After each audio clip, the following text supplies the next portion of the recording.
Welcome to really short but really dense Emre guide. My name is Kai, I've been a hitscan DPS player basically since beginning of Overwatch 1, and past 2 weeks I spent one tricking basically Emre, and I also watched every single guide. So first I'm gonna explain where you wanna play Emre, then we're gonna explain abilities, like when you wanna use them and how you wanna use them, and at the end I'm gonna give you the general playstyle that basically is applied to every single hitscan, but whatever. So let's go. Emre is basically playable on every single map and into almost every single comp. I think the only comp that is pretty terrible for him or to go against as him is full dive, which is like Diva, Tracer, Genji. But even into that comp you can still play him because you have this ability, and we're gonna talk about it later why it's good against dive. So honestly you can play Emre on every single map and also into every single comp and in every single comp. When it comes to perks, I would suggest for every single person, every single beginner, to as the first perk use enhanced agility. Basically you move faster on your blaster, what a rhyme, when you don't shoot it, so it's a really good thing to use when you die, so you can go back to your team faster. The slowdown or override protocol, which is your ultimate, is okay, but honestly I don't find it useful, and honestly I've never needed that slow on that ultimate, so I would suggest going with enhanced agility for the first perk. For the second perk, now you have more valid choices to pick because both options are valid. Me personally, I would suggest going with heatsink, no matter if you are a beginner or advanced Emre player. I think it's like overall better, and I'm gonna explain why in a second. Like Saber at Henshaw is pretty good because you can, for example, one-shot Tracer if you stick an aid on her, but first of all it's really hard to do. Second of all, she can still recall, so, and if you want to use it to like stick it to tanks, heatsink is still better, because if you use heatsink, your shift is basically infinite. So if you have tank, for example Hog, that's like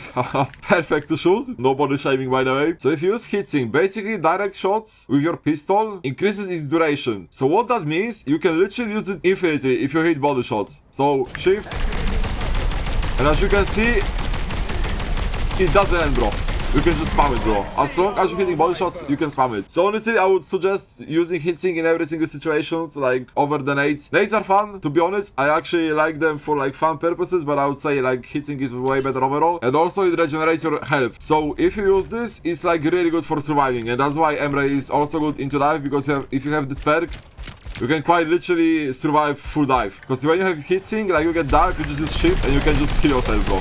Not only you kill yourself by shooting enemies with this, you gain extra movement speed, and also you can jump higher. So it's like really good against dive. And that's why I would also suggest this perk over nades. So these are your perks. Now let's talk about abilities and how to actually use them. So first we have the Siphon Blaster or your shift. Most of the times you're gonna use it to run away from enemies. Someone dives you, use shift, you shoot at them, and you just back up while shooting at them, so you get HP back. Second use of shift is, for example, when someone is low HP and your aim is kinda you can use shift to finish those people. Don't be ashamed of doing that. It's like, it's better to secure the kill than not secure the kill. So if someone is low HP and you cannot hit them, your stress is like Tracer or something, then you can just pull out the shift and you can just blast them, bro. Third way to use the shift, which is even better than when you have the first perk that I told you to pick, which is the movement speed of shift. When you die, you use your shift to just go back to your team faster. And with that perk, look how fast I am. Look how fast you move with that perk. And please, I know it's like boring to just walk and not shoot, but if you're shooting, your perk doesn't work, so you're gonna walk slower. So you have to not shoot. And the last common way to use your shift is to get high grounds. You don't have like super insanely jump on this ability, but most high grounds are accessible with that shift. Like for example, you can jump here, and then you can use this position to keep shooting, bro. So like on maps like Ilios, which is probably the best map for Emre, I would say, it's really useful. You wanna take those high grounds with your shift. Okay, actually there are two more ways to use your shift. Like for example, when you're shooting someone and you run out of ammo, there's also the moment when you can pull out the shift and to finish them instead of reloading, because it takes more time. So use shift also when you run out of ammo and you need to like finish someone. And the last way how you use shift that I also mentioned before is like when you have tank that doesn't have like matrix of shield, like for example Hulk, that's perfect for this, or Mauga. You can pull out the shift and you can just blast them because you don't lose ammo and you deal quite a lot of damage. You deal less damage than with your like primary fire, so I would still use first your primary fire, and then once you run out of ammo, I would just blast them with shift and finish them with shift. So this is shift. When it comes to nades, I mean it's pretty straightforward. You don't wanna most of the time throw nades when someone is like in the open, because it's harder to hit. It's still possible, but it's harder. So most of the times you wanna use your nades like Soldier E, which is this raptor shot. So someone wanna take space, someone wants to walk through main, you throw nade in main, so you hit all of them. Someone is standing in like a closed room, like someone, like for example there is a Widowmaker. Okay, maybe not Widowmaker because you don't wanna pick Widowmaker, but for example there is a soldier in that room, so you can throw nades to pressure him off so he backs up. If he's really cocky, he really wants to stay in that position, you can throw 2 nades at him. I didn't have my second nade. For example, there is soldier that's holding that position and he's really cocky, he doesn't give a F about you. He's still gonna pick this because maybe he has pocket. So you can even throw 2 nades at him to make sure that he's definitely gonna back up. And you create space for your team by doing that. Another cool way for using nades, which I really like, is for example, you get dived by like Anran or Genji. What you can do, you can throw your nade under your feet and it's gonna like immediately explode. So if Anran walks into you, you just throw nade under your feet and then you stop the shift and you get extra damage into her. So someone dives you, throw nade, use shift and blast them. When it comes to throwing nades at the tank, honestly I wouldn't suggest. I would say it's kinda a waste of nade. Like nades deal a lot of damage, so it's way better to use them to like throw them at either supports or DPSs, because it's gonna force them to play more safe, which is gonna provide your team with a space, which is the most important thing in Overwatch, maybe even more important than killing people. So I wouldn't suggest throwing nades at tank, but if there is nothing else to throw nade at and you have both of your nades, you can just use them at tank as well. And also like quick rule with the nades, if you are flanking and you want to like burst someone like a DPS or support or whatever, start your combo with nade first, because if you start shooting first and then throw nades, you have like a short delay, and also the nade needs to land. If you start shooting, now someone is looking at you, and when you throw nade now, it's way easier for them to like react to a nade and dodge it. But if you start your combo with nade first, you go on a flank and you throw nade first, and then start shooting, not only you're gonna pump more damage, you're gonna have your next nade faster, but also like people won't most likely dodge a nade because they probably won't react to it, so you're also gonna actually hit the nade. And there is one more way to use nade, but I'm gonna talk about in a second because it's used with ultimate. So speaking of ultimates, let's talk about the ultimate. Your ultimate turns you into super war machine. You can shoot like those super fire rounds, you can shoot those smaller rounds that deal less damage, and you can fly infinitely. So you're basically a better Pharah. So how do you want to use that ultimate? First of all, you want to use this ultimate more to actually create space, less to get kills. Because when you are using that ultimate, it's like really easy to shoot you down. So you really want to use cover. So the way you want to use your ultimate is you want to use cover while using it. So you fire heavy round, maybe squeeze some light rounds, hide behind cover, use another heavy round, hide behind cover, squeeze some low rounds. Like it depends like who shoots at you. Like if no one is shooting at you or there is no Widow, no Ana that can strip you, like you can just stay in the open, or at least preferably stay close to cover, but you can just shoot. You don't need to hide every single shot. You can just shoot at them if nobody's shooting at you. But if they have Widow or Ana that can strip you, I would suggest hiding behind cover every like heavy round, because like you can just get easily shot down. And by easily, I mean really easily. Next thing about ultimate, there is like a cool tip to squeeze as much damage as possible with your ultimate. You wanna start with your heavy round, which is right click, then 4 light rounds, and then heavy round, and you like repeat heavy round, 4 lights, heavy round, 4 lights, heavy round, 4 lights, heavy round, and that's your cycle. If you don't want to count because you are terrible at math or you cannot focus on counting while shooting, there is a cool hack. When you press both of your mouse buttons at the same time and just hold them, you're gonna always shoot first heavy round and then light rounds. So if you don't want to count, you can just hold both buttons, but honestly I don't like this, because then what happens is you like your aim is worse, at least for me, because like when there is everyone moving and I hold both buttons and I like only shoot, like someone like for example now Tracer thinks that like I like fast, you know, like reposition my mouse, so you're gonna sometimes miss your shot. So honestly I would rather even like hold my heavy round for like 1 second, but make sure that I'm actually gonna hit it. So honestly I would still suggest just like counting those shots so you can actually hit those shots. But if it's hard for you to count or like remember when it's your next heavy round, then you can just hold both buttons and focus on aiming. And the last, probably the most important thing with your ultimate, remember when I said before that there is one more use for your nades? So there we go. Before you use ultimate, always have one nade in your pocket, because what you can do, and you should do it every single time unless there is a ceiling above your head, but most of the times you don't want to use Emre ultimate when there is ceiling above your head. So before ultimate, you throw nade, you use ultimate, and you are already in the air. So you want to use it literally every single time, because why wouldn't you, bro? So one more time, throw nade, ultimate, and you are in the air, and then you can start firing. Heavy round for light, heavy round for light, heavy round for light.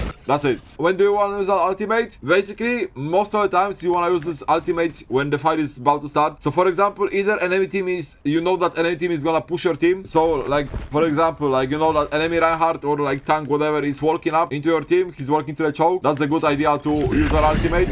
And even shoot him to back him off, to create space for your team. They're gonna back up and your team has time to like get better position to get their cooldowns back. And maybe you won't kill anyone by doing that, but you're gonna create a lot of space for your team. But this space might be more important than getting kills. So this is one way to use your ultimate, which is like in a more defensive way, just to prevent enemies from engaging. The second option for you with your ultimate is to use it aggressively. So for example, your tank initiates and jumps into any team. For example, Winston jumps in or Reinhardt just presses W. Then you can use your ultimate and you shoot whatever is like available. Most likely you wanna shoot supports to bait the lamps, bait the cooldowns, or just kill them. If you don't see supports, then you wanna shot DPSs, especially when there is like something dangerous like Widowmaker. Like if there is Widowmaker on the field, I would even suggest shooting Widowmaker first above supports to make sure that she won't kill you. Or basically you want to shoot anything that is the most dangerous for you. So Ana with Sleep Dart, Widowmaker that can just one tap you in the air, Hanzo that can one tap you in the air. Because when you shoot at them, even if you don't kill them, you're gonna provide yourself with a space, and then you can like fly even in the open with your ultimate, because now there is no more threats for you, so you can freely fly in the open and have more sightlines and you can shoot more people. So to fast swap the ultimate, you wanna use it either defensively to prevent enemies from walking on your team, or you wanna use your ultimate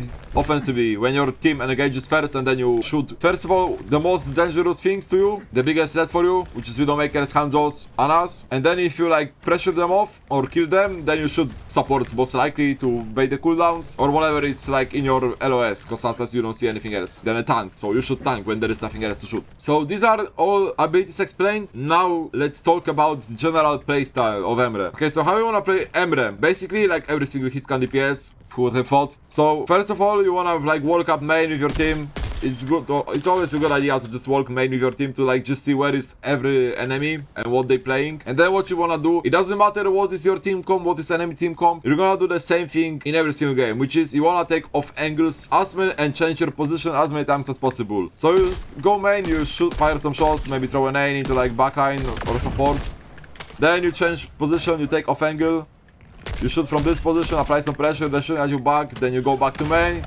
You're on main, keep shooting at main. Take another off angle, you have another off angle, throw a nade, shoot something, they're shooting bad on you, you can either fall back a little bit, wait a second, and then like initiate from the safe position, or you can again change position, go for example back main, and keep shooting, throw a nade.